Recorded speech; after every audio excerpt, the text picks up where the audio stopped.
Good morning, all. Uh, we will be starting our program sharp at 11:30. So I request all of you to please take your seats. Please don't leave any seats vacant in between. Please, students, especially the students back of the auditorium, please occupy the seats which are left vacant in the middle of the auditorium.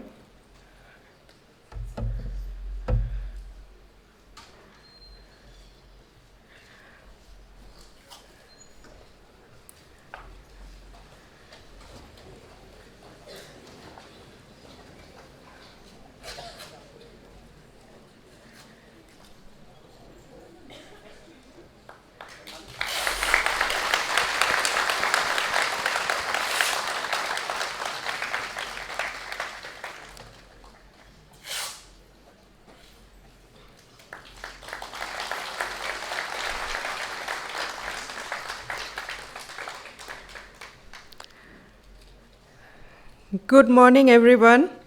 On behalf of Academy of Scientific and Innovative Research, I warmly welcome all of you to the inaugural session of the Dr. APJ Abdul Kalam Transdisciplinary Lecture Series. Today, we gather to honor the legacy of one of India's greatest visionaries, Dr. APJ Abdul Kalam, and celebrate the spirit of scientific curiosity, interdisciplinary learning, and innovation. To begin this auspicious occasion, I would now like to invite our esteemed dignitaries to come forward for the lighting of the lamp ceremony. Sir, I would request all of you to please come on the stage.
Now, thank you, esteemed dignitaries.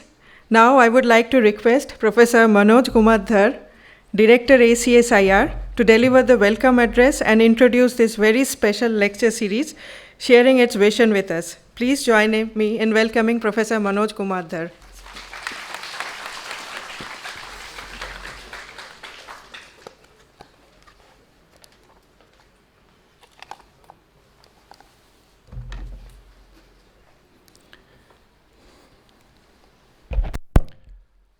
Good morning to all of you. Revered Professor R.A. Mashelkar sir, Padma Shri, Padma Bhushan, Padma Vibhushan, Honorable Chancellor IICT Mumbai, Academy Professor ACSIR, Professor N. Kalaiselvi, Esteemed Director General CSIR, Professor Rajiv Behel, Esteemed Director General ICMR, who is on his way, he'll be here in another 10 minutes. Professor Venu Gopal Achanta, Director CSIR NPL, Dr. Ranjana Agarwal, Director CSIR NISPR, Dr. Manoranjan Parida, Director CRRI, all the distinguished directors of all the national laboratories associated with ACSIR who are present online, Professor Ajay Dhar, Associate Director ACSIR, Deans, Associate Deans, Coordinators, distinguished scientists, dear ACSIR students, scholars, respected guests, ACSIR family, ladies and gentlemen. At the outset on behalf of the entire ACSIR family and on my personal behalf, I would like to extend a warm welcome to Professor Mashelkar sir. We are feeling extremely happy, sir, to have you amongst us today. A hearty welcome to internationally acclaimed scientists, our own DG CSIR, Dr. Kalai Selvi Dr. Behal ji. Your presence has added grace to this event. A cordial welcome to Dr. Achanta and all the directors of the national laboratories who are either present here or connected online. I would like to extend a very warm welcome to Dr. Anvikar, Dean Faculty of Medical Research, Dr. Neeru Saini, Associate Dean, all the deans and associate deans of the various faculties of ACSIR, ACSIR coordinators, all the distinguished guests and the students, whether present in the hall or connected online. Welcome you all once again to this historic moment. As you all know, Dr. APJ Abdul Kalam, fondly remembered as the Missile Man of India and the People's President, was a true embodiment of resilience, vision and dedication to the nation. Dr. Kalam hailed from a modest background, growing up in the small town of Rameshwaram, Tamil Nadu. Despite financial constraints, his hunger for knowledge and unrelenting perseverance drove him to pursue a career in science and technology. His journey from a newspaper boy to one of the most renowned scientists and the Honorable President of India is a testament to the power of hard work and determination, and thus serves as a powerful inspiration to people from all walks of life. Dr. Kalam played a pivotal role in India's space and defense advancements, especially through his leadership in the development of the country's missile technology and its nuclear capabilities. Beyond his scientific achievements, Dr. Kalam was deeply passionate about education and youth empowerment. He constantly urged students to dream big, think creatively, and contribute positively to the society. His simple yet powerful philosophy, dream, dream, dream. Dreams transform into thoughts and thoughts result in action, unquote. This very statement or philosophy reasoned with millions of people. Dr. Kalam believed deeply in the power of innovation, particularly in the realms of technology, energy, and sustainable development. His book, Ignited Minds, urges the youth of India to think creatively and harness their potential to solve the country's pressing issues. Despite facing numerous setbacks during his career, he turned challenges into opportunities, showing that failures are stepping stones to success. In fact, the young people who are sitting in this audience, we have been facing this many a times during our PhD journey and in our life journey as well. But I like this the most. He famously said, and I quote, "Don't fear failure. If you fail, never give up, because fail, F-A-I-L, fail means first attempt in learning." Even as we know, Dr. Kalam held several such offices and accolades, very high offices, as even the Honorable President of India, but he remained humble, leading by example in simplicity and integrity. Even in his final moments, he was doing what he loved the most, engaging with young minds. His life continues to inspire generations to aspire for greatness through hard work, humility, and service to the nation. So keep dreaming big, as Dr. Kalam encouraged. Dr. APJ Abdul Kalam Transdisciplinary series, lecture series, which we are initiating today, is more than just a tribute. It's a platform to foster dialogue, inspire new ideas, and nurture the same spirit of inquiry that defined Dr. Kalam's career. In his honor, we seek to explore new horizons and tackle the great challenges of our time with the same passion and commitment that he demonstrated throughout his life.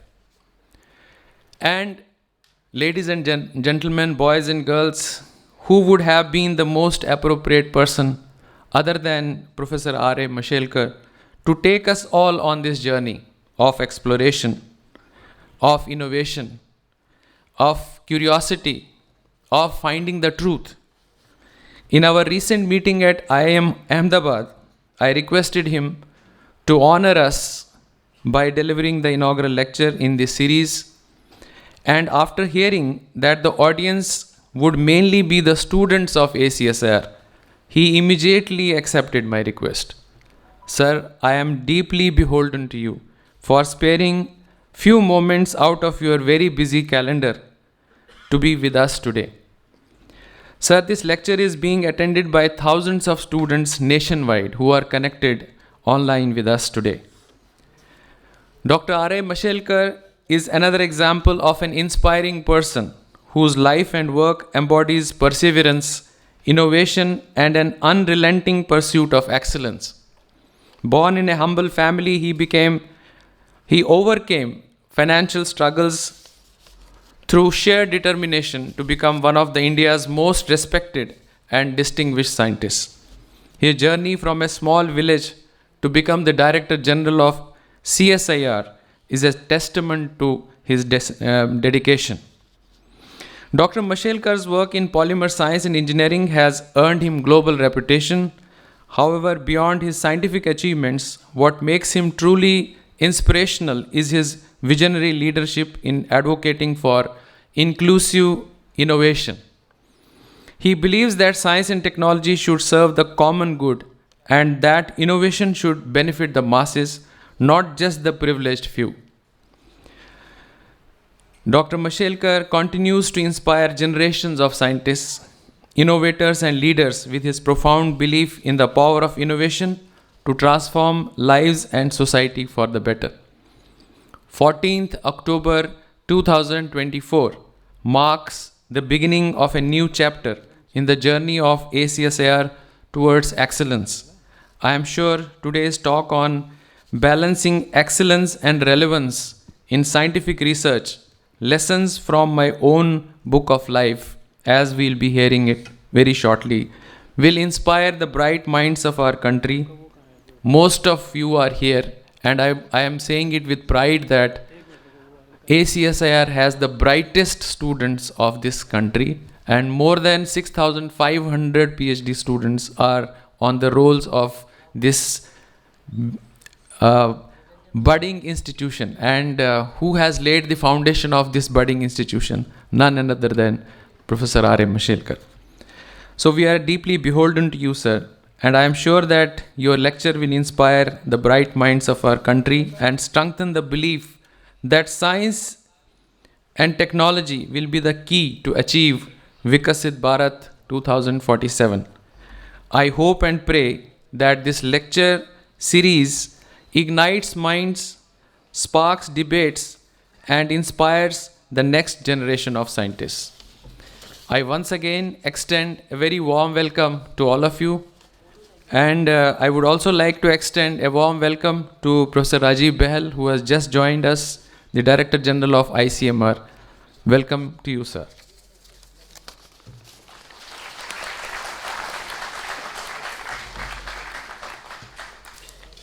Thank you, sir, for enlightening us on the significance and the vision of the Dr. APJ Abdul Kalam Transdisciplinary Lecture Series.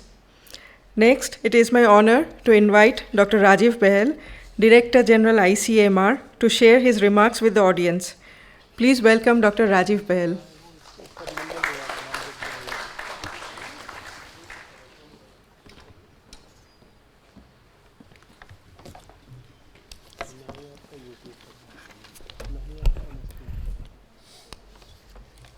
Good morning.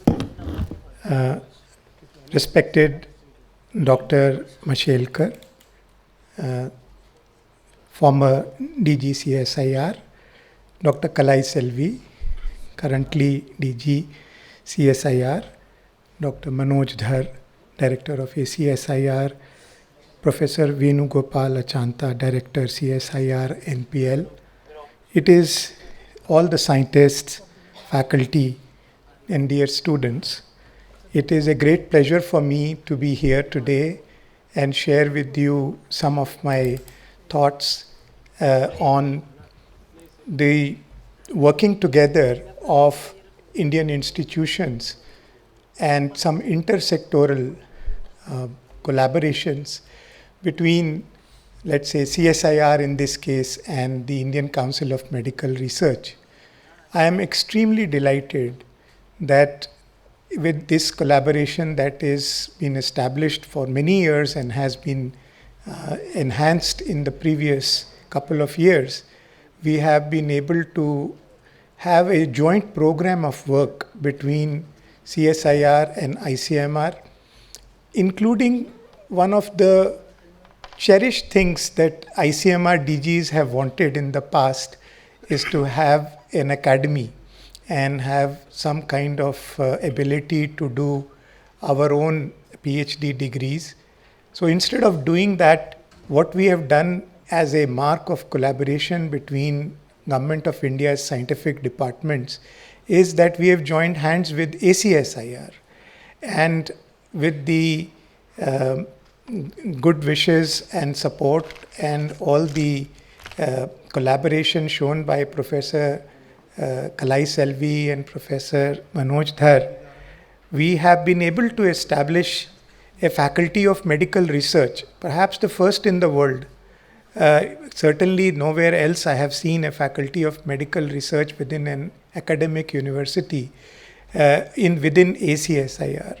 So it is a ACSIR ICMR faculty of medical research, which also has its establishment and offices within our institution of ICMR, the National Institute of Malaria Research in Dwarka. And we are very happy to see this, that the first time we have been able to have more than 100 PhDs who have been registered, who are non-medical. But in addition, we have been able to initiate something that was also a cherished dream of many before, which was to have physician scientists in India. And what we have been able to do now is about 100 physicians who will be doing PhD, and ICMR is going to give them grants, and many of them are going to be registered with the ACSIR ICMR Faculty of Medical Research. Now, in one go, this will be I would say probably doubling or tripling of all MD PhDs in this country. There are not many people who are MD PhDs, and the way we are doing it is we are bringing this first to the faculty of medical colleges. So the faculty becomes MD PhD, young faculty, those below 45 who have more than 20 years to go. And by doing that, we hope to inculcate a culture of research within ICMR, and not only within ICMR, but within all the medical college ecosystem in the country. So I think a lecture like this that will be done by such a stalwart of science, Dr. Mashelkar. I have only heard about you from my mentor, Professor M.K. Ban, who knew you and you knew him very well. But it has been, you have been a role model for many of us growing up.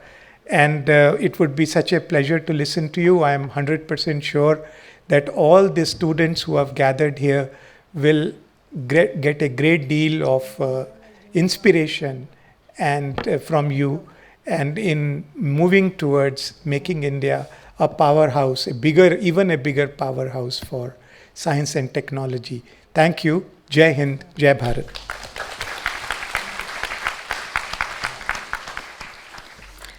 Thank you, sir, for your valuable remarks.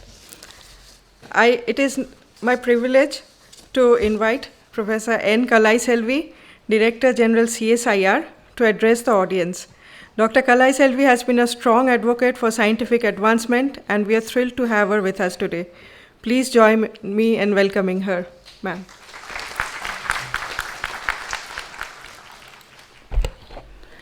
Namaskar, Vanakkam and pleasant morning to each and every one of you. First of all, sorry for my bad throat. Actually, I think I was overexcited, over-thrilled. Just the moment I came to know that Professor Mashelkar is going to give the lecture, I think I got too much of excitation, due to which I had this kind of a problem. Or it is nature's plan that always there should be only one Mashelkar. Kalai Selvi should not compete on stage, and therefore Kalai Selvi's voice is down. Actually, it goes without saying, but then it is actually happening. My friends, today is a very, very important day, historically important day, because there are 2-3 things. Rightly told by Dr. Manoj there, people who created history in the name of science are getting celebrated or getting connected on this particular day, especially through this lecture. Dr. APJ Abdul Kalam, once upon a time, he was distributing only newspaper. Later on, he became the news in the newspaper, and all the newspaper people, they all celebrated him. So once he was celebrating newspaper, later on newspapers celebrated Abdul Kalam ji. So he created a history just because of his science. In the same way, Dr. Mashelkar, once upon a time, he was receiving fellowship to continue his higher studies. Now he is giving fellowship to many children to continue their studies. He is also creating history only in the name of science. And we have already created history in the name of ACSIR, because once upon a time, all people, including CSIR, all the 37 labs, thousands of research scholars, they were depending upon different universities. Later on, we felt that we need one academy, because Dr. Mashelkar always fondly says inclusive. So we wanted something on our own, and this is how ACSR came into existence. And one day, suddenly, a person, a tall person, his name is Raji Bahel, he just knocked the door and he asked, Dr. Kalai Selvi, can you just allow ICMR also to join ACSR? Why someone should say no? Because science is universal. And therefore, no, I said, only 5 minutes. Friends, you believe it or not, he is here, you can ask. Just within 5 minutes, we decided, yes, ICMR is going to be an integral part of this ACSR. So today, engineering students can take any courses from the medicine, and they can do it as audit, because there are 2 courses, credit and audit. So engineering students can do any medicine related audit course, and it is vice versa. And therefore, rightly you have given, it's a transdisciplinary lecture. I think we will come up with pure scientific, transdisciplinary, medical research, and very many aspects of science will be going to be discussed maybe in the coming times. As rightly told by Dr. Manoj there, who else in the country could be thought about to inaugurate this kind of a great Dr. APJ Abdul Kalam Transdisciplinary lecture series? The one and only person is Dr. Mashelkar.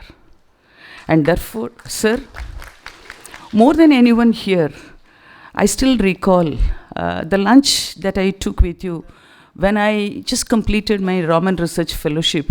So he came with a plate with a little amount of rice, and he said, hey guys, what are you doing? So you all attended Raman Research Fellowship. This is how he just started talking to all the scientists. And actually I was cherishing that lunch maybe till date. So you have created number of cherishable special moments to many research scholars, many scientists, many leaders, many visionary leaders also, because you are the role model and you are the person who is coming to everyone's mind whenever we talk about scientific leadership. I wish to conclude by telling only one thing.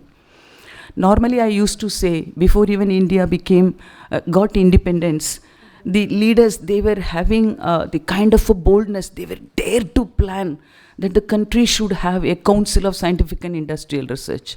Here we have a visionary leader who was dared to think that even to run scientific programs, we can approach World Bank for funding. It is this particular leader who created history, who was dared to think. He got it executed. And it is this particular leader who made all of us, not only scientific, the entire country, to understand the importance of patent. So whenever this country is talking about IP licensing, IP commercialization, IP fencing, I think the country cannot just avoid one name, which is Dr. Arya Mashelkar. So with that kind of a speciality, we have this particular reader. I'm really feeling so jealous about all of you, because even during your PhD time, you are able to meet with such a great leader. You are able to listen to such a great leader. You are able to get that kind of a charge, because no, he is a remote charging capabilities here. When he talks from here, all of us will get charged. So normally one charger will charge only one battery, but he is one person. He can charge all of us at the same time in a totally different rate. And it is a wireless charging.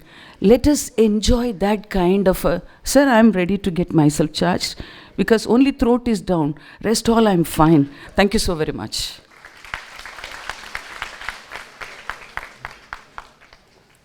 Thank you, madam, for your insightful words. Now I invite Professor Venugopal Achanta, Director CSIR NPL, to introduce our distinguished speaker for today's inaugural lecture of the series.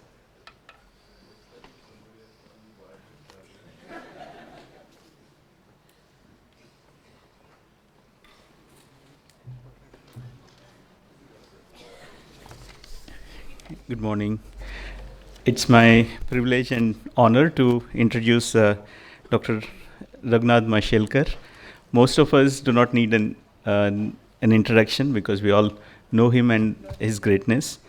For the younger colleagues who are here, so we all run towards success, or run for achievements, or run for recognition.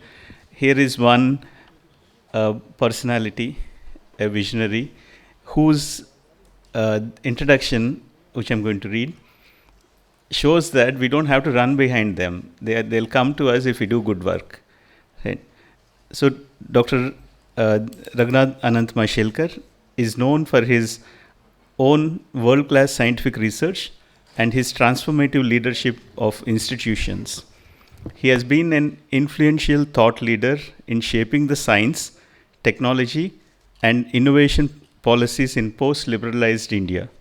He has held many eminent posts throughout his illustrious career, few of them being the Director of National Chemical Laboratory, Director General of CSIR, Chairman of National Innovation Foundation, President of Global Research Alliance, and the President of Indian National Science Academy. He has been on the board of directors of India's leading industrial enterprises, including Reliance, Tata Motors, Hindustan Unilever, and you name the biggest industries he has been associated with.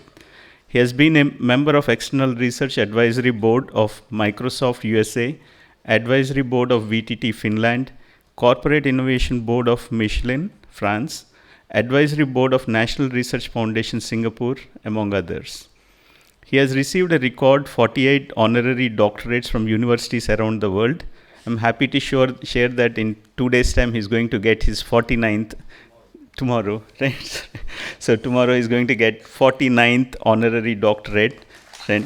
So he won the Lenovo Science Prize by the World Academy of Science, its highest science award.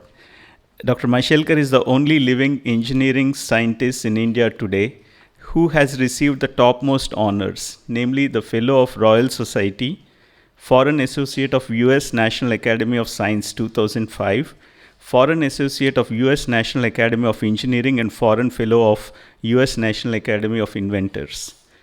He was a member of the Scientific Advisory Council to the Prime Minister, set up by successive governments for 3 decades. He is known for pioneering the IPR movement in India, as also the 16 Mashelkar committees that the government has set up to deal with complex national policies. He received the Star of Asia Award at the hands of George Bush Sr., former President of the USA. The President of India honored Dr. Mashelkar with 3 of the highest civilian honors, namely the Padma Shri, Padma Bhushan, and Padma Vibhushan. We look forward to being the Ratna also of the country. Thank you, sir, for accepting the invitation and coming here. Thank you.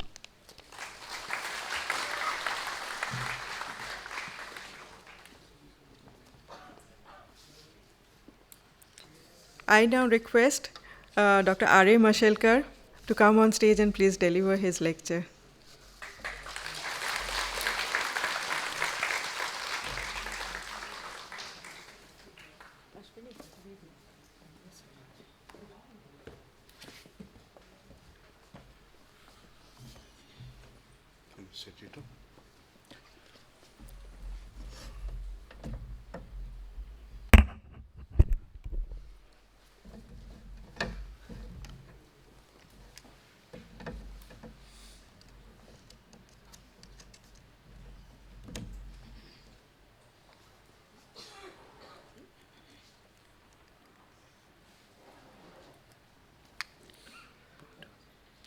Thank you. Dr. Kalai Selvi, our beloved DG, Dr. Bahel, Dr. Dhar, members of my CSI family joining us from all over, and my young friends, the future of India. First of all, I want to thank you for doing me the honor. It's a very, very special honor. And as they say, there is always a first time. I've been introduced many times, but this is the first time I've been introduced as a wireless charger. So thank you very much. Thank you. I really appreciate your deep affection. I must say that when I stand here, I feel very emotional. And the reason is that on this fantastic platform of this fantastic laboratory, I have been since 1st July 1995 several times. And memories were oozing out as I'm standing here. Many of you may not know, but from this very platform, I remember making a suggestion to the then Prime Minister, most revered Atal Bihari Vajpayee ji, on declaring 11 May 1998 as a technology day. And he simply announced it. Amazing. And there are several such memories of this platform. This laboratory has been built by great scientists, and I'm very happy. Dr. Achanta, yesterday we had a dinner time talk. We only talked about science, no gossip.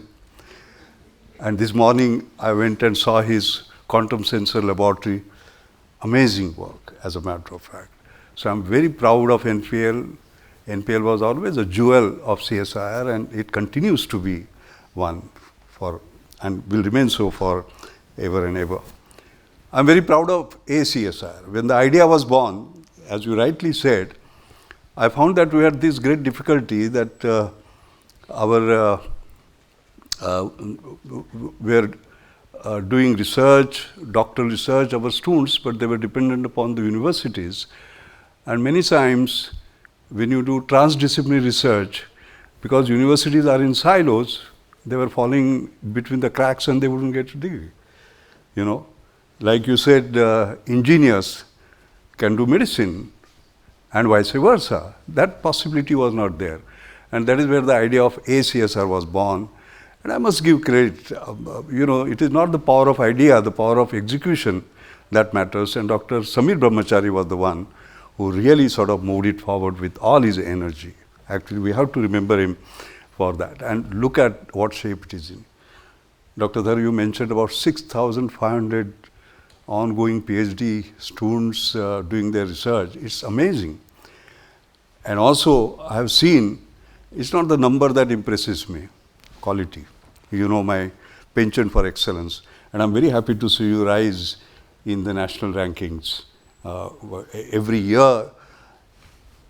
This year has to be better than the last year, and next year has to be better than this year. That's how it should be. And I'm delighted that that is sort of happening. So thank you once again, ACSR, for having me here. So the title of my lecture is Balancing Excellence and Relevance in Scientific Research. And I'm going to talk only about lessons that I've learned from my own book of life. You will not see cut and paste from anywhere. This is what I have seen, this is what I have done. This is where I have succeeded, this is where I have failed. So it's an honest account. Let me start by doing something that is important to me and to all of us. Ratan Tata passed away, as you know, a few days ago. And there has been a phenomenal outpouring, as you can see. I've never seen an outpouring of this kind from all sections of life. So I want to pay my humble tribute and tributes on behalf of CSR. I had a 4-decade-long association. I was on the boards like Tata Motors. I continue to chair their Tata Affirmative Action Program, which is meant to take care of the deprived, so as to say. I saw in him unparalleled integrity, simplicity, humility, and deep commitment to equity, ethics, and excellence. To me, he was a timeless inspirator, I would say. The most remarkable day in my life with Ratan Tata, I would say, was 17 March 2000. What happened on that day? On that day, he received Padma Bhushan at the hands of Dr. K.R. Narayanan, who was then the President of India. And as luck would have it, I also received Padma Bhushan at the same time, within a few minutes of Ratan receiving it. What is special about this? K.R. Narayanan was born in a very poor family. He used to walk kilometers to the school. His parents were so poor that they could not afford tuition fee. So he would stand outside the class and take notes. And there was a magic that happened in his life. He got Tata Scholarship. And the doors opened. All right. And the rest is history. He went out to become the president. My journey was not too different. You mentioned, both of you mentioned. Yes, I was born in a very poor family in a village called Mashelkar. My father died when I was 6. My mother brought me to Mumbai in search of jobs. She could barely read or write. She never went to school. So you can see what kind of jobs she must be doing. Any job that came her way. I walked barefoot until I was 12. I studied under street lights, I remember. 2 meals a day was a challenge. My mother was a great food technologist. She would cook one meal by which I will not feel hungry at night. Those were the days. And then the miracle. In Maharashtra State board examination, among 135,000 students, I stood 11th. And I got Tata Scholarship, just as K.R. Narayanan had got. And doors opened. So, why does this day becomes very special? Because Ratan Tata and I, a Tata scholar, received Padma Bhushan at the hands of the President K.R. Narayanan, another Tata scholar. Isn't it marvelous? So normally I talk about my favorite equation, E equal to F, education equal to future, and I always show this particular slide. I want to relate Ratan to CSR. This is a photograph in a CSR function, by the way. All right, and this was 26 September, our foundation day 2003, when we were celebrating Diamond Jubilee. And I remember the first CSR Diamond Jubilee Technology Awards ceremony was held, and the award was received by Ratan Tata personally in Vigyan Bhavan, because the idea is normally people like Ratan do not come. You know, somebody receives on their behalf. I called him and I said, Ratan, you have to receive it. And I'm grateful to him that he personally came to receive it. And this was given to Indica, the first ever indigenous car developed by Tata Motors. That was a turning point for Indian auto industry, as we all know.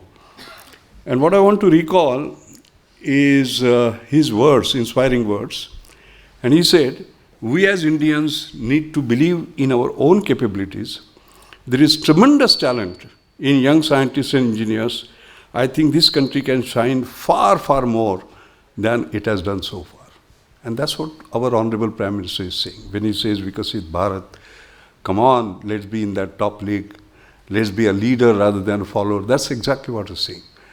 And it is this talent. People call me a dangerous optimist. You know why? I'm dangerously optimistic because of you all. Atalji used to say, India's future is in IT. IT as in information technology. I also used to say it is in IT, but IT as in Indian talent, all of you. That is our greatest competitive advantage. And that's exactly what Ratan Tata is saying. I have many moments to share, but one of the important moments is this. I'm with these two great people, Dr. Kalam, who was then the president. And you know, there was National Leadership Awards that were set up. And I was fortunate to be in the company of Ratan Tata, who got the Industry Leadership Award. Ilaben Bhatt, she got for her social work. And I was honored, thanks to CSR, of course, the Leadership Award for Science and Technology. So very fortunate to be with these two great leaders. And later, with another set of two great leaders. You know, you get lucky. So I have been lucky. All that I would say is that I have been lucky. What a great honor to sing, the national anthem in presence of these two of the greatest leaders that were ever born in India. But my journey with Dr. Kalam became very early.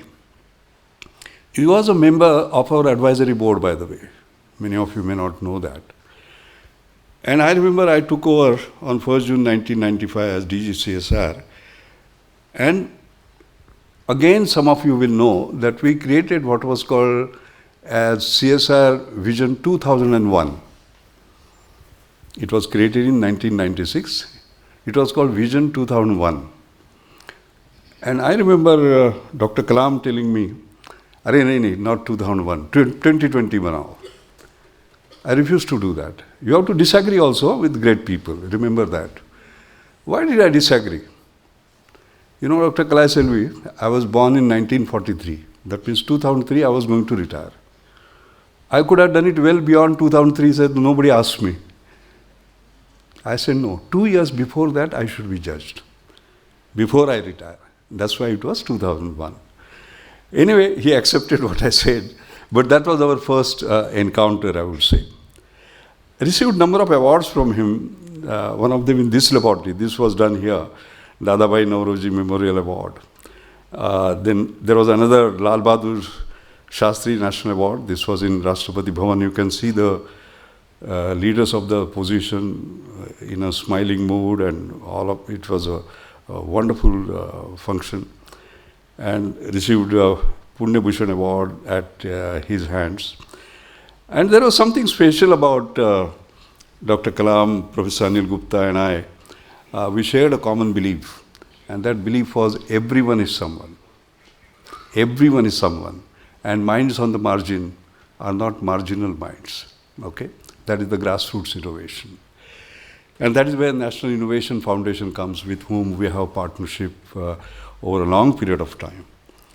And I remember this National Innovation Foundation Awards being given to young children like Ramya Ghosh, Ramya Jose on one hand, and an 80-year-old man that you see here, who Muhammad Saidullah, who created amphibious bicycle made in just 3 days. Okay, so from 18-year-old to 80-year-olds, these awards went for what they had done. And I was the president of National Innovation Foundation for 18 years, and Dr. Anil Gupta was the vice chairman rather. And but he was the guru. He was more than the chairman. He was my guiding spirit. He was the one who drove. He's the father of grassroots innovation movement.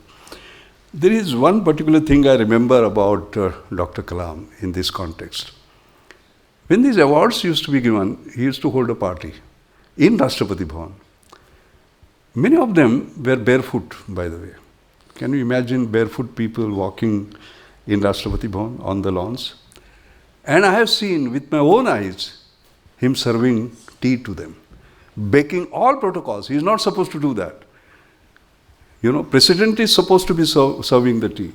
Not the president should be serving the tea. But he did that. And his humility was ultimate. And Dr. Claselvi, you will remember that I mentioned something in the CSR Foundation Day celebration that we had. I will repeat it for you because there is a very important lesson there. What happened was Dr. Kalam called me, the year was 1993. I had taken over the director in 1989, 4 years. And he said, Mashelkar, I want you to address DRDO 55 directors.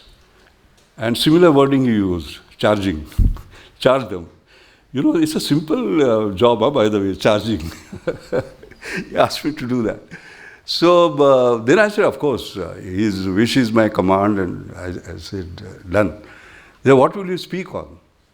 So I said, I will speak about fighting it in the marketplace. So he said, what does that mean? I said, look, July 1991, we have been liberalized, opened up to competition. That means CSI laboratories, NCL, I could talk about NCL because our NCL director cannot copy anymore. We have to be ahead of the rest of the world. We have to compete with the best, actually, because the tariff barriers would come down. We were all protected at that time. Tariff barriers would come down to zero. So I said, what do we do? And that is what fighting in the marketplace. And I remember the conversation when the function began, and before my address began, you normally talk about Dr. APJ Abdul Kalam, XYZ. I said, Mr. Technology of India, Dr. APJ Abdul Kalam, and so on. And then I talked about patents, about which you talked about. I had coined the word patent literacy. What is patent literacy? Reading and writing. You read a patent in such a way that you can bypass it, create your own. But you write a patent in such a way nobody can bypass it. And those skills we are learning, basically. And the NCL transformation was taking place. I'll come back to that a little later. And how important it is going to be, I mentioned. Look at him. When we came down for lunch, he came to me and he said, Mashelkar, as usual, you were very kind. You talked about patent illiteracy. Do you know that I'm Mr. Patent Illiterate of India? Are patents important for DRDO? I said, simple. You can't patent a missile, but any new sensor, any new system you have developed, you can, of course. Then he had a style.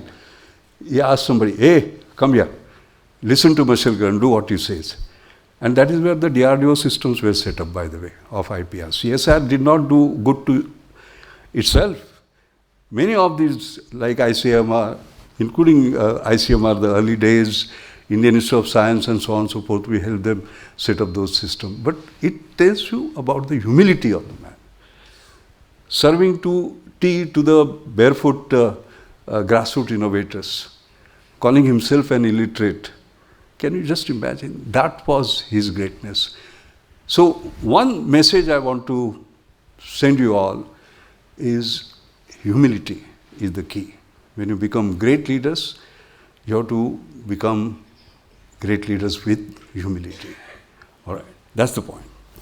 I come to the subject proper now. I thought I will pay my tribute to Ratan Tata and to Dr. Kalam in this lecture before I come to the main topic. The origin of the subject of my talk actually goes back to first day in NCL, 15 November 1976. I joined CSIR that time. And as you enter, you see in bold the purpose of the laboratory.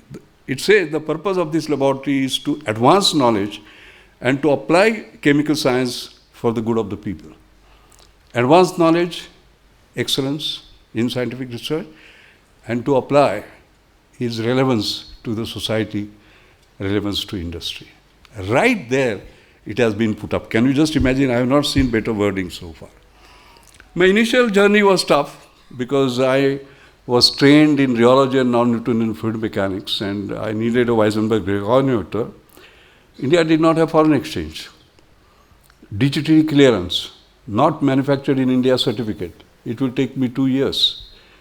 So I was not getting that equipment. I say, what is the equipment God has given me? This. All right. And I went into modeling and simulation.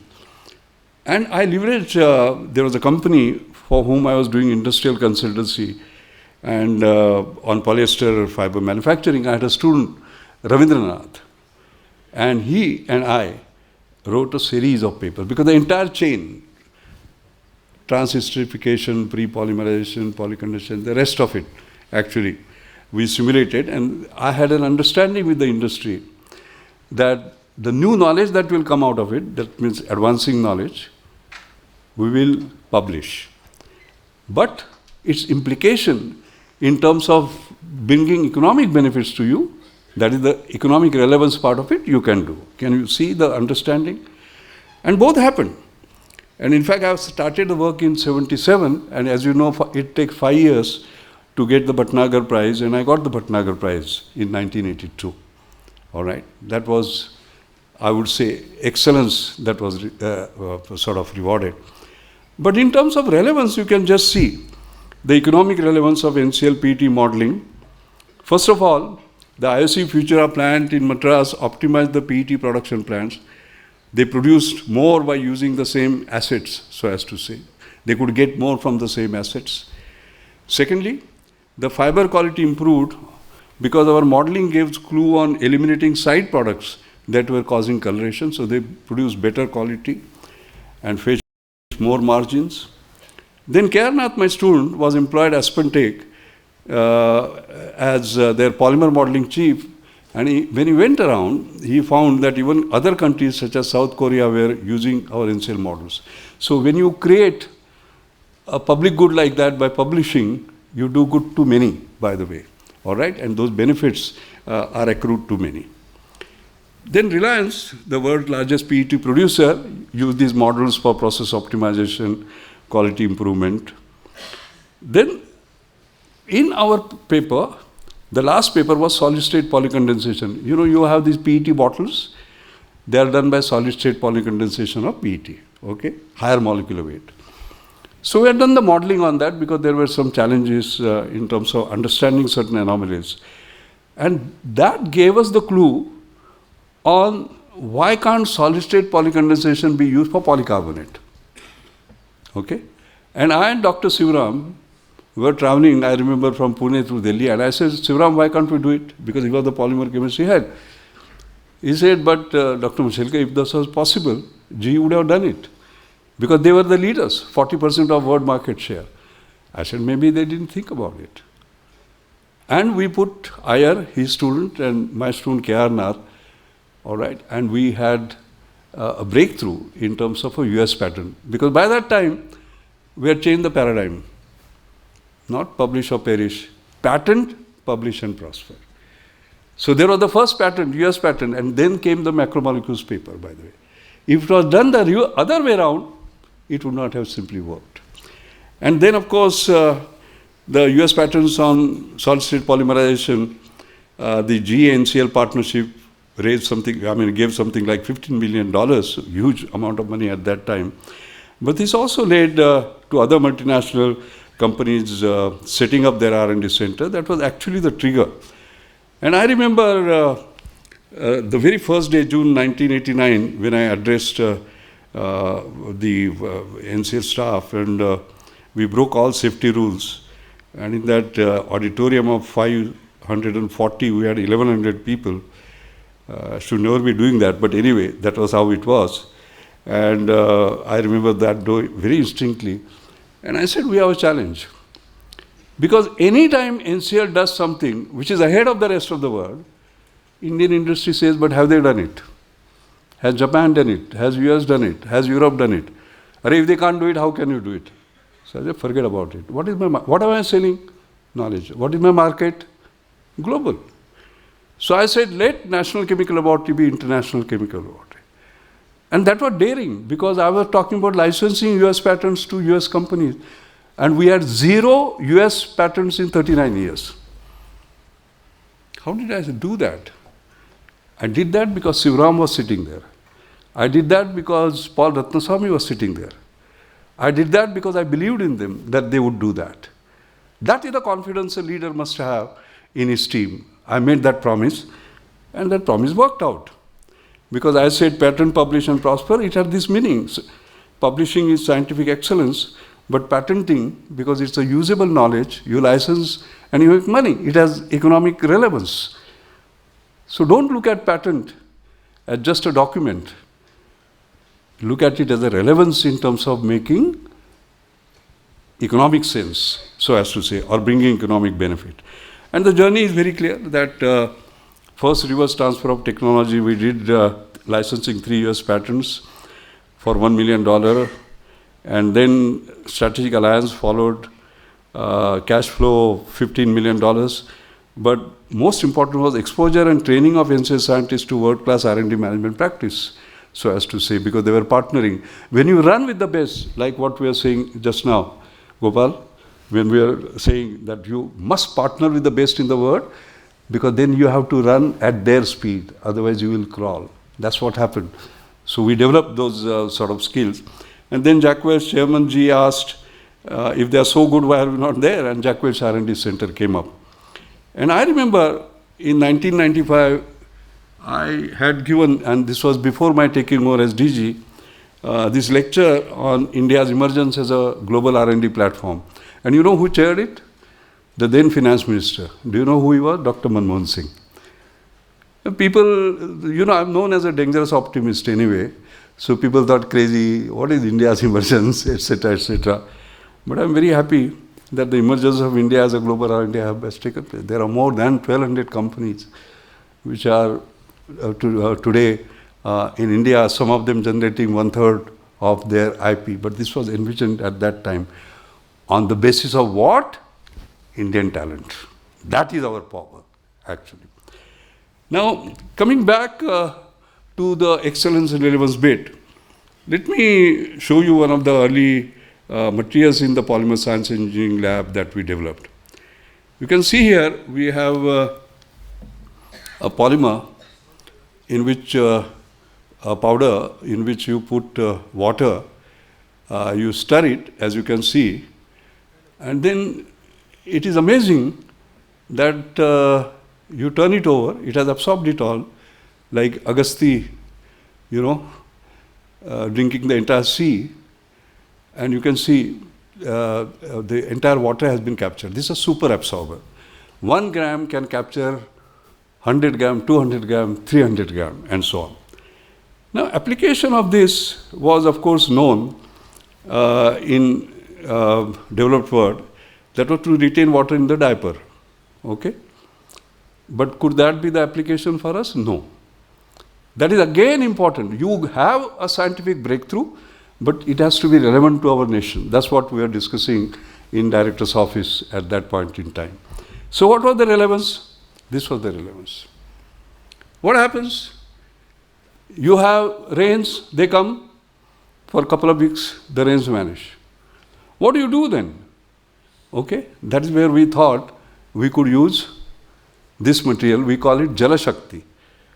Shakti to absorb Jal, the power to absorb Jal, you know. And then with ICR, we did a lot of research and we thought of a seed coating application. So how does it work?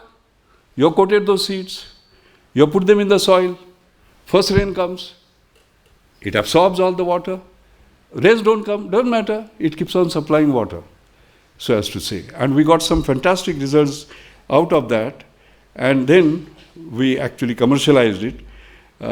This was material that became very popular at the time, and you can see in this film the manufactured Jala Shakti being distributed to shopkeepers who are conversing with the farmers, explaining to them how it can work and the benefits that they can get, and so on and so forth. So science and its application, all right? Scientific breakthroughs, but their applications for doing good. That was what was important. Later on, we continued to do research. Ashish Lele had joined us, I remember.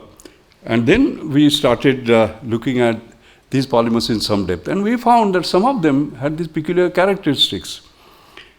They showed volume phase transition. What does it mean? Let us say the lower critical solution temperature is 12 degrees centigrade. You raise it to 13 degrees centigrade, it will collapse. You lower it to 11 degrees centigrade, it will expand. All right? Just 1 degree centigrade temperature difference. So we started working on that. All right? In gel science, we developed quite expertise.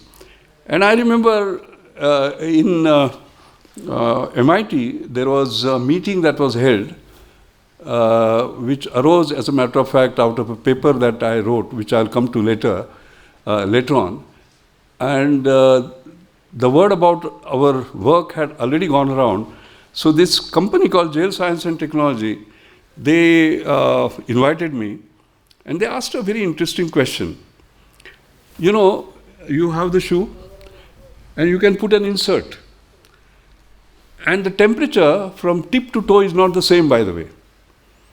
Okay? So for that specific temperature, can it expand or collapse? So you have designed insert which gives you comfort. And what you are selling? You are selling comfort.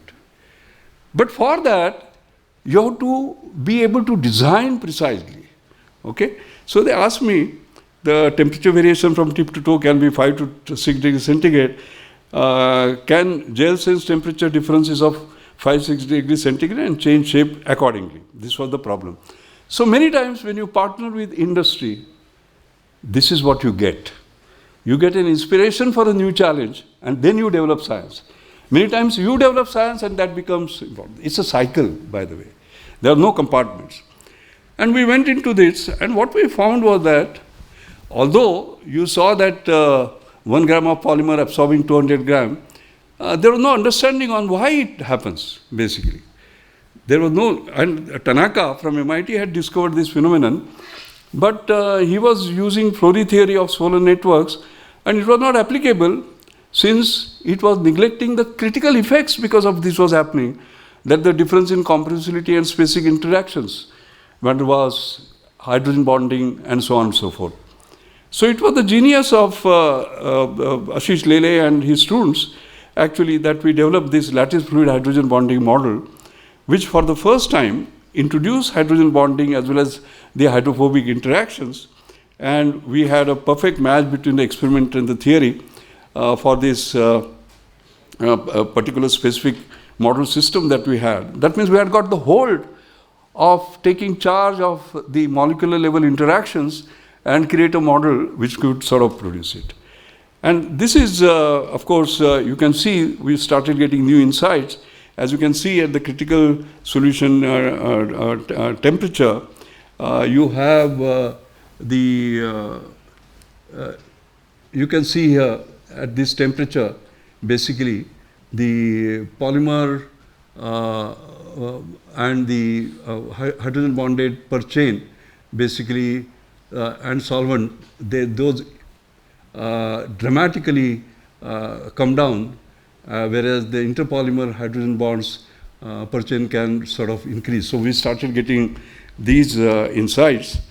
And of course, there was a very interesting observation that the hydrophobicity parameter that we had put in was temperature dependent. And we can see here quite clearly what we showed was that if you have absence of temperature dependent hydrophobicity, no transition takes place, or absence of hydrogen bonding. But it is only the combination of these two which can create the transition. That was the first insight that we sort of had. And of course, we used it actually to tailor-make the polymers. As you can see, the temperature could be changed depending upon the hydrophilic and the hydrophobic consent. And this would solve the smart shoe challenge. That was the challenge that was given to us. Can you molecularly tailor these sort of gels. In fact, here is an extreme example. We took something that was fully hydrophilic, fully hydrophobic. You can see no transition at all, but you create a balance between the two, all right, 10:1, and you can see the transition. You can see the sharpness. No transition, and sharp transition. So it is like a balancing act, trapeze artistry, if you might want to call it. Later on, we did a lot of research and many breakthroughs. This appeared in Journal of American Chemical Society as a specially featured article, by the way. What are we showing here? We are showing self-healing of biomimetic smart gels. You bring the two pieces together instantaneously, sort of the bond. And you can stage them. The bonds are so strong. And I could give 1 hour lecture on this, by the way, but we don't have the time, as a matter of fact. And we could see the healing mechanism, the electrostatic repulsion between the deprotonated carbonyl group and then the protonation of carboxyl group, and how actually the bonding sort of took place between the carboxyl groups and the amide groups on the side chain. And this was extremely rapid, by the way. This was incredible, and it was backed up by a lot of experiments. I think the main point that came up while we were doing these experiments, and these are papers from our Proceedings of National Academy of Science paper, where you can see that as far as the hydrophobicity was concerned, the methylene groups mattered, the number of methylene groups, okay? And only a certain number gave you the transition, but not others. If they were less, you would not get. If they were more, they would not get. And therefore, this acrylyl 6-aminocaproic acid was a magic molecule, which did, by the way, which had 5 methylene groups. Okay? Now, this particular magic, as a matter of fact, you can see the excellence was that of creating a magic molecule, acrylyl 6-aminocaproic acid, but the relevance was found elsewhere in the world. You create this new knowledge, and how people find that. For example, stem cell engineering. We never thought this could be used in stem cell engineering. Biomineralization. We never thought it could be used in biomineralization. Oil well drilling, of all things, and enteric implants. And let me take you through this. For example, acrylyl 6-aminocaproic acid in stem cell engineering. University of California, San Diego did this particular work, and you can see the interfacial engineering, and cells adhere and spread best only when acrylyl 6-aminocaproic acid was there and not other matrices. Look at in the matrix hydrophobicity mediated cell adhesion and migration. We found that stem cells move much more slowly on surfaces containing C5 side chains than C3 side chains. So the adhesion forces are higher. We did very detailed studies on that. We would have ourselves not imagined that, by the way. But that magic of that trapeze artistry on balancing, that caught the imagination of the world. In biomineralization, for example, to promote hydrogel biomineralization, there were some spectacular effects. Oil well drilling, for example, because there is a loss of circulation fluid in drilling wells, and Halliburton took a patent on that. Can you just imagine? You develop a molecule, if you don't think about the application, somebody else will take it. Raman effect was discovered in India, but Raman scanner elsewhere. I think we must start developing strong capacity in not just publishing the paper and a tick mark in our biodata, but what difference you are going to make by thinking of an application. That's why Council of Scientific and Industrial Research. That's very, very important. Now, how does it take place? It plug the whale by instant agglomeration, high pH, the particles, microparticles, the microgels are separate. At low pH, they are collapsed, and again high pH. So just switch pH, and you can plug and unplug any pore that you want, getting the velocity. That is the magic. I must also say something that I'm particularly proud of. What we do is that somebody does the breakthrough, and then we say, we copy him, we follow. Like we had superconductivity Vesdu, Meadows Muir. And then we all set up and then started following. Graphene breakthrough. All right. We all follow. When is it that we are going to do something and others are going to follow? And not a university in Bangladesh or Pakistan or other developing part of the world, the most developed part of the world and the most developed institute, high ranking. That should be our dream. That is the idea of leading. Look at Bob Langer, for example. He's a winner of this Queen Elizabeth Prize of Engineering, which is considered as a Nobel Prize of Engineering from MIT. What problem did they have? They started using this in 2015, and there was a paper in Nature Materials that was published. What was the challenge? The challenge was the gastric retentive devices they wanted to develop. They have to have facile delivery and gastric retention, which will last for long. Existing enteric polymers were all rigid and brittle, so no device for combining enteric plus elastic properties to deliver critical performance. And they created a pH-responsive supramolecular gel with elastomeric properties, which would be stable in acidic conditions and dissolve in alkaline condition. Dr. Behela must be making sense to you on this. And then A6SEA produces the winning enteric implant winner. And in fact, the MIT recognized the magic of A6SEA. They said, although there have been extensive studies and commercial examples of gastric retentive devices since 1970s, this manuscript presents the first demonstration of both extremely prolonged gastric retention and safe gastrointestinal passage with the help of this innovative combination of elastic and enteric plating. This was a paper in Nature in 2015. 1970 till 2015, they had to wait for a molecule that was developed in National Chemical Laboratory to produce the best device. It's a matter of pride for us, all right? You look at this part we have seen, and I pulled out this slide especially for you, Gopal, because A6SEA also does all sorts of magic. One of them was synthesis of quantum dots. I did not have it in my presentation, but yesterday when we were talking, I knew about your interest, and you can see here that this complex gets subjected to H2S gas that showed formation of cadmium sulfide quantum dots. But once again, we did not have, NCL did not have the capacity to take it forward. That is also one of our challenge, by the way. We do scientific breakthroughs, but we must, as a nation, that capacity to take it forward. But this slide, just for you, so as to say. Okay. So, relevance to excellence, I will give you one more example. Problems in search of solution lead to science of creation of biomimetic switching hydrogens. What happened? I was doing consultancy for engineering science-based restructuring of entire Unilever, by the way, worldwide lab.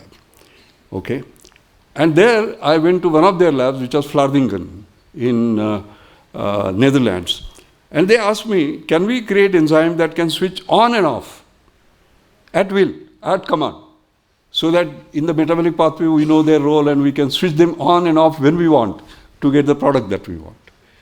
Very tough problem. We said, why not? We went into the science of it. And I must acknowledge Dr. M.G. Kulkarni, who was my co-worker for a number of years. And we looked at the activity, what are the on-off regulation possibilities? One is activity of catalyst site, we can on-off. Or secondly, probability of substrate activity site interaction. That is, the substrate itself does not reach the active site. Then no reaction. Or the active site itself is deactivated. So that is on, off, on, off. How do you do that? So we said, took chymotrypsin, and the functional groups could be brought together by a chain folding that is governed by sequence distribution. That is how in natural chymotrypsin it happens. So we created a mimic, polymerization of a supramolecular structure comprising the complex formed by monomers that bear the respective functional groups, and then the template in the presence of a cross-linker. So here it is. So you take the metal coordination complex, cobalt chloride, vinyl monomer, and mimicking active site, copolymerize it using a hydrogel forming monomer plus a photosensitive monomer, and you create a gel microsphere. So here it is. These were the individual functional molecules with functional groups that we all brought together, created a complex, used AIBN as an initiator, cross-linked these, and then took out created the enzyme mimicking molecule by creating an imprinted cavity. And this is how it worked. The response to light, UV radiation, conversion of azobenzene moiety from trans to cis, that creates a large dipole moment, and the interaction of hydroxyl groups of this HEMA with dipole, there's a loss of hydration, and that reduces diffusivity of the substrate. If you lose out the water, diffusivity will actually come down because mobility will sort of vanish. And response to pH, that can be done by active site this thing. And of course, in my entire work, by the way, either we do the theory first and experiment later, or experiment first and theory later. So in this particular case, it was the reverse. We did the experiment first and theory later. I will not explain that to you, but this is how it was done. And this paper was published in Proceedings of Royal Society, London, by the way. Very few papers have been published in Proceedings of Royal Society, London. And you can see now here how the enzyme can be switched on, switched off, switched on, switched off, and how it corresponds to the model. This is photoreversible on-off catalytic activity of enzyme mimicking. And the second was pH sensitive. And you can again see the switching on and off activity. And this led to a number of other things a little later. I think what is the point I'm trying to make? Ideas are born because of our own creativity, or thinking and so on and so forth. And then we look for applications. Many times the challenges are put and you go into deep science. And the cycle actually goes on. That's what the story is. I'm very happy that it was just mentioned, the word Academy of Science, Linneau Science Prize. And if you can see the citation, it was for the seminal contributions in mechanistic analysis, synthesis, and applications of novel stimuli-responsive polymers. I must give special credit to Dr. Ashish Lele and Shaini Varghese. Shaini Varghese was my PhD student, by the way. And I'm very happy she has a named professorship in Duke University today. Her journey has been absolutely spectacular. Many of the breakthroughs, they were up in there. And this is the lecture that I delivered, Trapeze Artistry of Biomimetic Hydrogels. That was the actual talk. I'll move on to something else now. This is all my fundamental research. What is it that I have pursued in my life after my retirement? I created, in my mother's name, Anjani Mashelkar Foundation. And what does it do? Making high technology work for the poor is its main aim. And Dr. Bahl, I will have a separate sitting with you with regard to what we have been able to do here. Because we are focusing on diagnosis, which is non-invasive, which is high-tech, which is affordable, and which is user-friendly. And this is 14 years now of the journey. Second thing is that we give this award, I'm very fond of this. We always proudly say, hey, I'm following best practice. I'm not impressed. Because the following word, I'm not focusing on the best word. Following word, we are following the best practice. We have to create next practice, which becomes best practice for the others. So the award is given only to those who create the next practice. And Dr. Bahl, I'm very proud, all these award winners, and I'll send you the information separately, they have created the next practice. Okay? Now, this itself is a 1 hour lecture, so I can't get into that. But they combine excellence and relevance in an unbelievable way. I'll just give you 2 examples.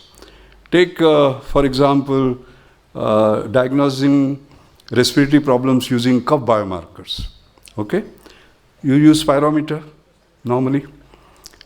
They have created, you have a smartphone, the audiometry is trained by artificial intelligence. Okay? And then what is the comparison? Spirometer equipment cost is 1.5 lakh. Here it is 0 because you already have your smartphone. Assessment 500 to 1500, it depends upon where you do. Here it is 1 rupee, by the way.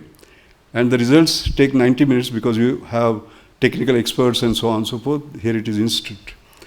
And most importantly, this is not jugaad. Most importantly, not only very large scale assessments have been done so far, but the scientific validation results have been published, 2 papers in Nature. Doing well in science, doing good for people. Excellence of a very high order, papers in Nature. Relevance, if you know what is happening with your lung in 1 rupee, why not? You can just imagine. And these are young people who are doing this. Look at other thing, breast cancer screening. You require biopsy mammography. You come down to $1 non-invasive screening. How is it done? This is iBreast. Ultra-portable, accurate, minimal training, wireless, cloud-connected. You just move it around the breast and you get instant results. Its presence is in now 20 countries, scanned over 2.5 million women.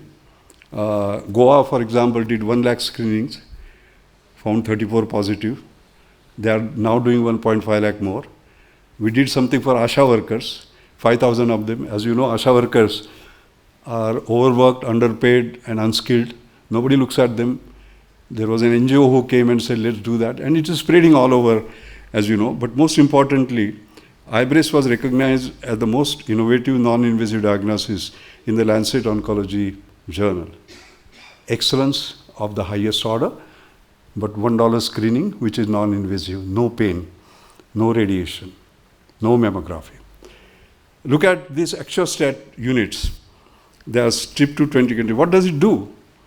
Around 40% of the road accidents are caused by bleeding, and there are 1.5 lakh road accident deaths that occur annually. So here is a breakthrough which completely stops bleeding in just over 2 minutes. Okay? And there is a Proceedings of National Academy of Science paper in 2024, just in January, on this. And it is titled as an architecturally rational hemostat for rapid stopping of massive bleeding on anticoagulation therapy, because that's a big challenge. If you are on that therapy, you will have a challenge, and it has been able to do it. Once again, excellence of a very high order, but you can see the impact. Many militaries, including Indian military, by the way, uses it, around the world. This is all done by young people in India, by the way. Can you just imagine what they can do? And excellence and relevance going together. So, I'd like to end now by saying in science, they say only those are remembered who say the first word in science or last word in science. Have we done it enough? Answer is no. There is only one Nobel Prize winner from India so far, and we wonder why, actually. So we have to develop this particular habit of saying the first word. That's very important. And I'm very happy that just looking at the stimuli response suggest, we did the first discovery of self-healing, first discovery of self-organization, first discovery of biomimicking switching hydrogels with enzyme-like activity, first molecular level mechanistic interpretation of stimuli response, and first creation of a magic molecule A6-SCA, which has made global impact with applications ranging in all these areas that you saw. Now you would think that all this happened with organized research. I want to break the myth. Sometimes luck smiles on you. And the first discovery of self-healing and first discovery of self-organization happened because of accidents. I want to bring that to your notice. What happened? Here is what it is. I talked about Shiny Varghese. As DG of CSIR, I'm sure is as concerned as I was about equipping our labs with the best equipment. Okay.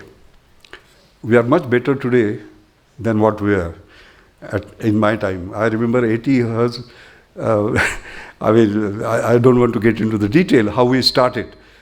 But as I said, it is the power of idea that matters, power not budget. That's how we could accomplish a lot of it. So Shiny Varghese, when she was doing PhD, what happened was, We were creating these gels and she had to dry them. Okay? So she would put it in the oven. A cylindrical one.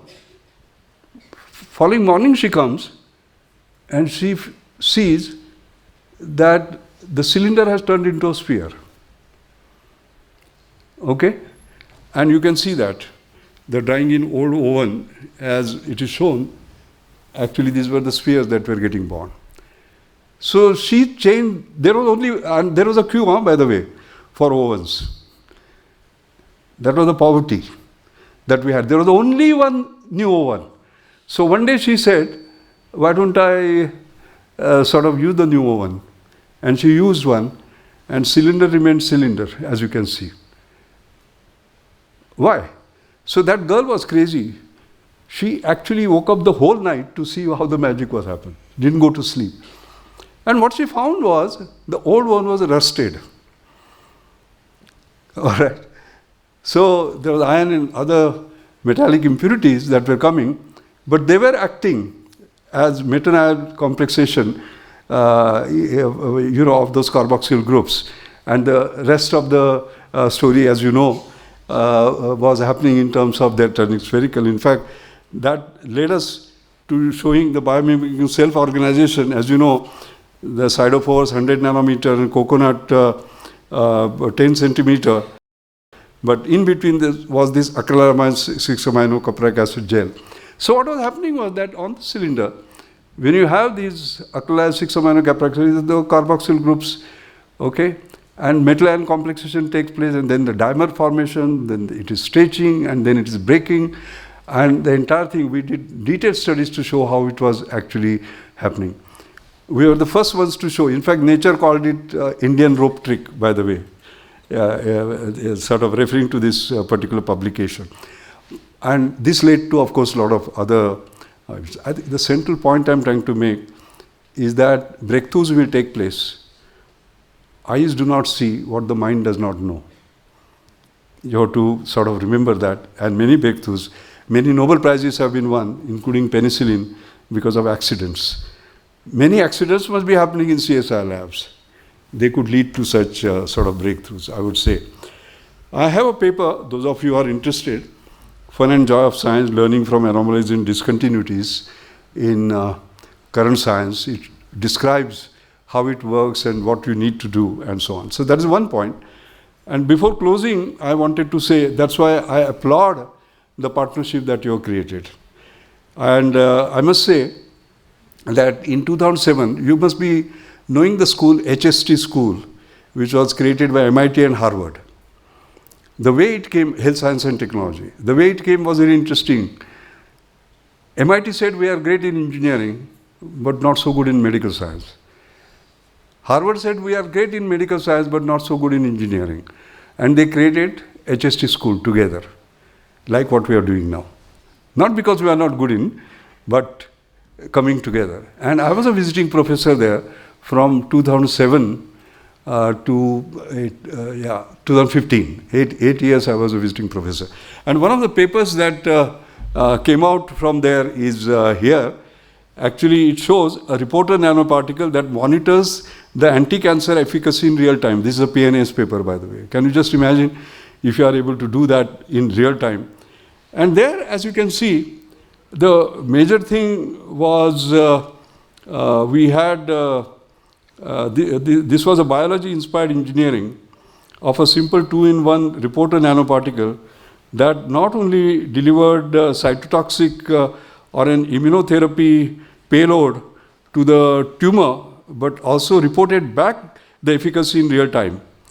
And this reporter nanoparticle and engineer was from a novel two-stage stimuli responsive polymeric material. That was my input coming from the background with an optimal ratio of an enzyme deliverable drug or immunotherapy agent and a drug function activable reporter altogether. I think the point I'm trying to make is that what I like to see are papers like this based on the partnership that we are creating now. It is entirely possible.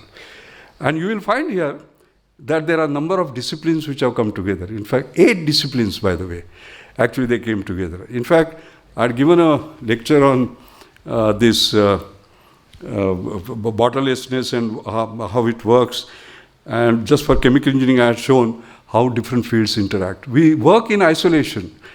We will work in silos, all right? At ACSR, at CSR, we have everything, all sort of disciplines together. Those partnerships are important. I like to end by looking at the rewards.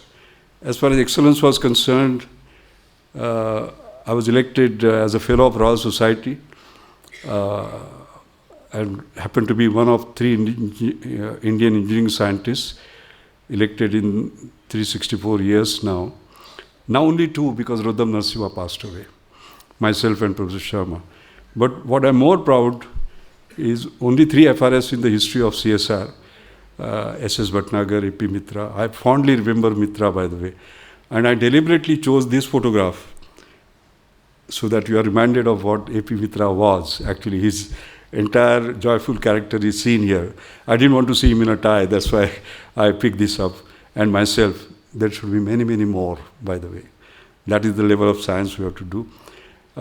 For this work, US National Academy of Science, this has been won only by 2 engineering scientists since 242 years, and I'm the only one from CSR. Why should I be the only one? There will be many, many more. But for the relevance, in 1998 was a unique year. I got Fellow of Royal Society on one hand and JRD Tata Corporate Leadership Award on the other hand. I'm the only one so far, a scientist who have won that. Excellence and relevance going together. I like to end with the profound words of our legendary founder, Shanti Swarup Bhatnagar. And I give you, Dr. Kalai Selvi, the credit. Because if you had not asked me to write on Bhatnagar, you know, I deep dived into all his life. And as I said on the other day, I would have been a far better DGCSR had I known all that I knew, a couple of months ago about him. He was phenomenal. But his statements, which actually testifies the title of my talk, just read here. It says, research can be scarcely divided into watertight compartments. What is fundamental today may become very much of applied research in a very short time. And you saw that. A6SA is born, and you can see how it is spreading all over the world. Any artificial separation will render theory arid and practice petrified, routine. All right? And therefore, my last slide actually just summarizes all the lessons that I've been talking about for the last 1 hour. Thank you for giving me 1 hour. Nobody gives me 1 hour, by the way, and I've made use of it. I think first, it's the size of idea that matters and not the size of the budget. All right? Scarcity combined with high aspiration can be an explosive combination. We must remain hungry. That's the most important part. In science, only those are remembered who say the first word in science or who say the last word. Serendipity smiles only on the prepared mind. Eyes do not see what the mind does not know. Look at the failed experiments very carefully. Maybe the next big breakthrough is waiting there. Like you said, FAIL, first attempt in learning. There is no point in always looking through windows of ideas that others have opened and doing research that follows. We must be leaders, opening windows of new ideas ourselves through which others will look at. Best practice to next practice. And finally, there is nothing like basic science and applied science. There is only science and its application. Excellence and relevance can go together, must go together. And that's why my last slide, the final thought. We always say Council of Scientific and Industrial Research. Is that and important? Is it necessary? Has it worked for us? Because you do scientific research which has no relevance. Somebody has done something, you produce papers by doing incremental, 10%, not 10x. And then you do industrial research, which is reverse engineering, copying, not using any new science that you have created. So should we be dropping and should we call ourselves Council of Scientific Industrial Research? Thank you very much.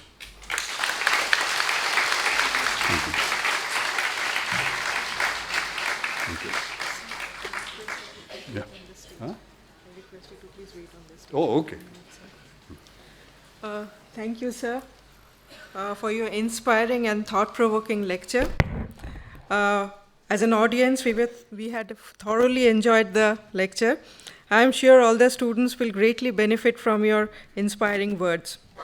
I now request Professor N. Kalaiselvi, DG CSIR, on stage to felicitate Dr. R. A. Mashelkar, please.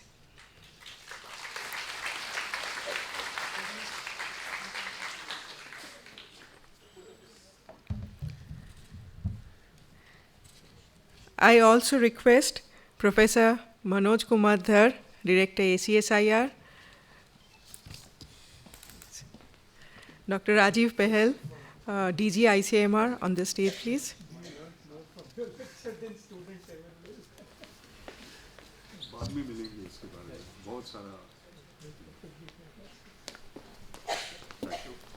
Thank you.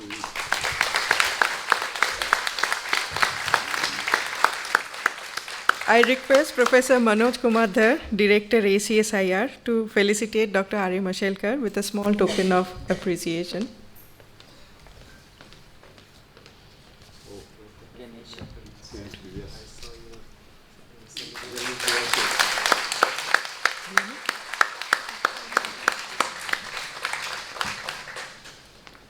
I now request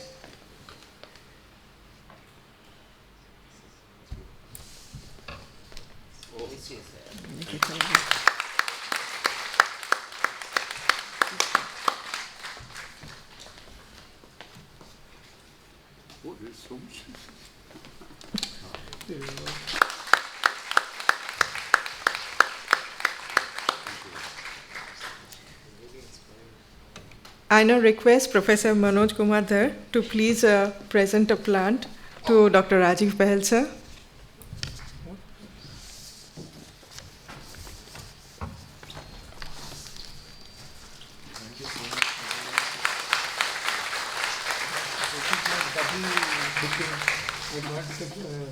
Gyan and plant together. I request Professor Dhar to present a plant to our beloved Dr. N. Kalaiselvi, please.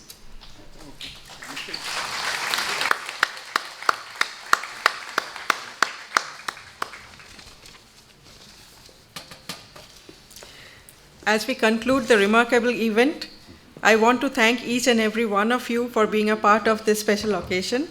Now we invite all of you to join for a lunch. The dignitaries are please requested to proceed to the lunch room. I'm sorry. I request Professor Ajay Dhar, Associate Director ACSI, to please come on stage for a vote of thanks. Please, sir. That is the effect of your lecture. I knew you would be that. Formal vote of thanks.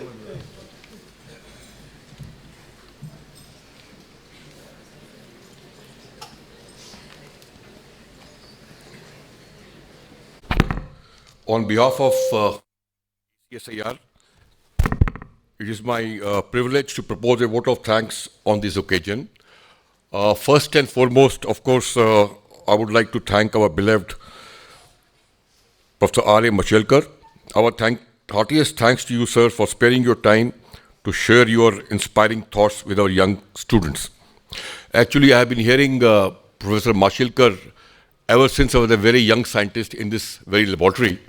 And every time I heard him, I was more charged than earlier time.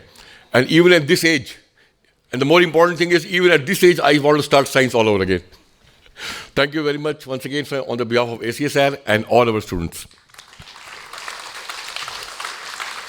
Our heartiest thanks also go out to our guest, Professor Rajiv Pahel, Director of Indian Council of Medical Research, for gracing this occasion and motivating our students. Thank you. Our dynamic leader, Dr. Mrs. N. Kalaiselvi, Director General CSIR, has always been a pillar of strength in supporting our ACSI students. Thank you, ma'am, once again for your esteemed presence today and always being there for students, supporting them directly and mostly indirectly. Thank you very much. Our sincere thanks also go out to Professor Venugopal Achanta, Director NPL, for always supporting ACSR activities which are mostly held at NPL. Finally, our thanks to Ritu Srivastava, Dr. Ritu Srivastava and her team for making this arrangements for this function. Thank you very much.